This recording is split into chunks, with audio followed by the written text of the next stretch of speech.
A comienzos del siglo XX, la prensa británica bautizó a un hombre con un título que jamás lo abandonaría: el hombre más malvado del mundo.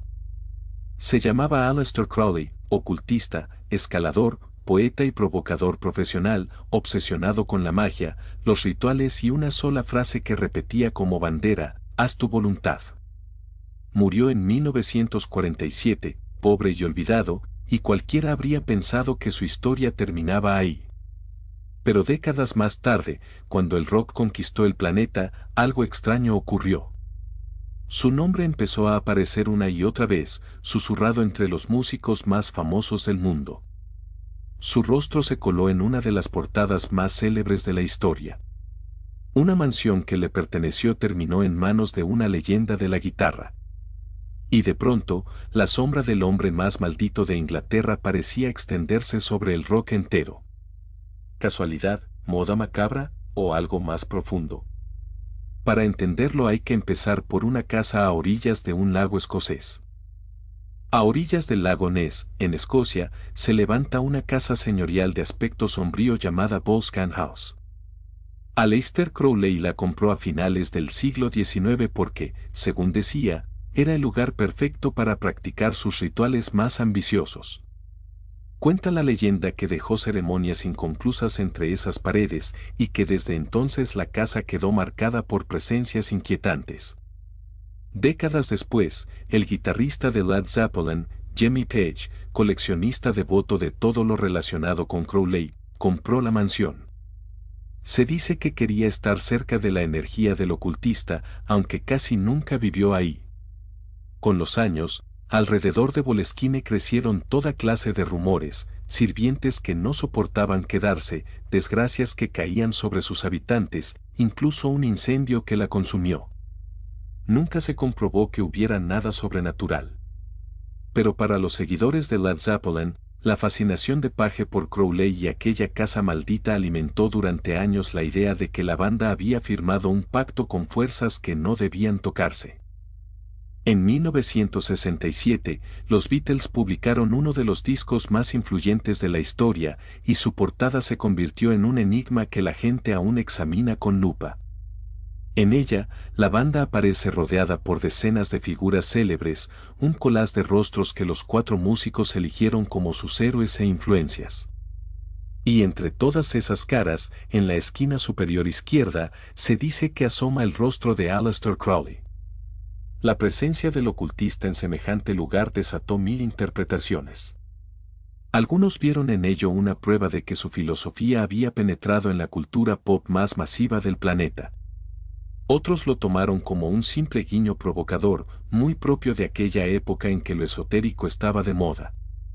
Lo cierto es que jamás hubo una explicación oficial y contundente sobre por qué ese hombre, entre millones de posibles, terminó mirando desde la portada de uno de los álbumes más famosos jamás grabados. Y esa ausencia de respuestas fue, precisamente, lo que convirtió el detalle en leyenda.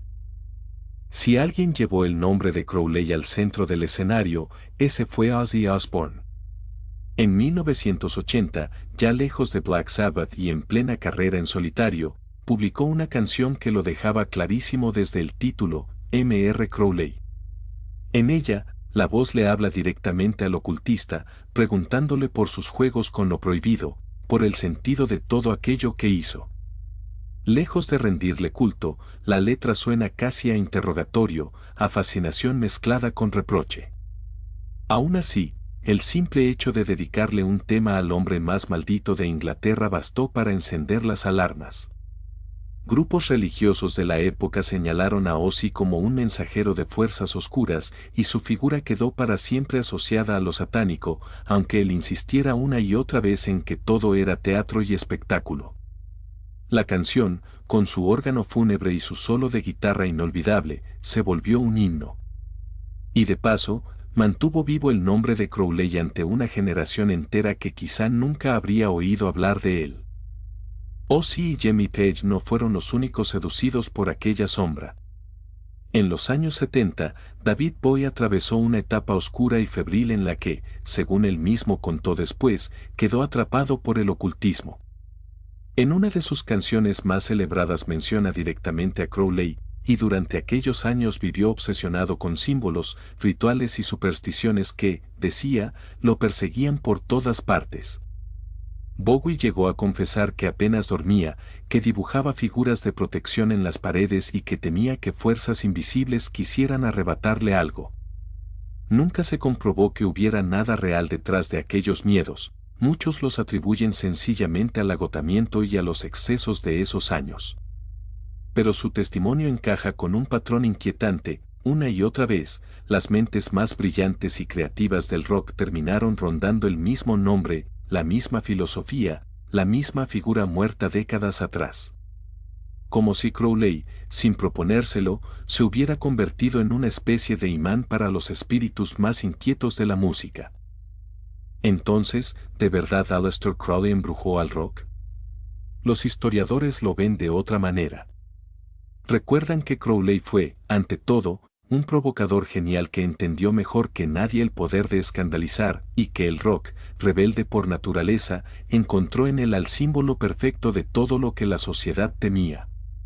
No hizo falta ningún pacto ni ninguna maldición, bastó con que su figura resultara irresistible para artistas que buscaban desafiar cada límite. Y sin embargo, la coincidencia sigue siendo perturbadora. Una casa a orillas de un lago escocés, un rostro en la portada más famosa del mundo, una canción convertida en himno, un ídolo atormentado por sus propios demonios. Tantas leyendas del rock rozando la misma sombra que cuesta creer que sea solo azar. ¿Tú, qué piensas?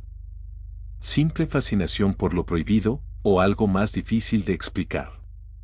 Déjamelo en los comentarios, y si te gustan estas historias oscuras del rock, suscríbete al canal, porque esto apenas comienza.